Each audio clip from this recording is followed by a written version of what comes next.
টিনের বাক্স। ছোট্ট একটা টিনের বাক্স পেয়েছিলাম আমোদপুরের মেলায়। কুচুইঘাটা স্কুল যাওয়ার পথে কুড়োতাম পাথরের টুকরো, বাড়ি ফিরে রং মেশাতাম সূর্যমুখী আর দোপাটি ফুল দিয়ে, ছড়িয়ে দিতাম শিউলি ফুলের গন্ধ। একদিন ভরা বাক্সটা খুলে দেখি সব রং ধুয়ে গেছে। গন্ধহীন পাথরের টুকরোগুলো ছড়িয়ে দিলাম অজয় নদীর বালিতে।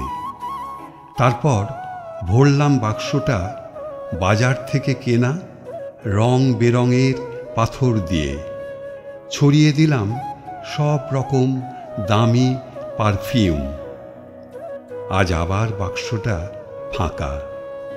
জোগাড় করেছি অনেক পাথরের টুকরো, কিন্তু খুঁজে পাচ্ছি না সেই সূর্যমুখী আর দোপাটি ফুলের রং। অপেক্ষায় থাকি দুর্গা পূজার ভোরে শিউলি ফুলে যদি আবার ফিরে আসে সেই গন্ধ।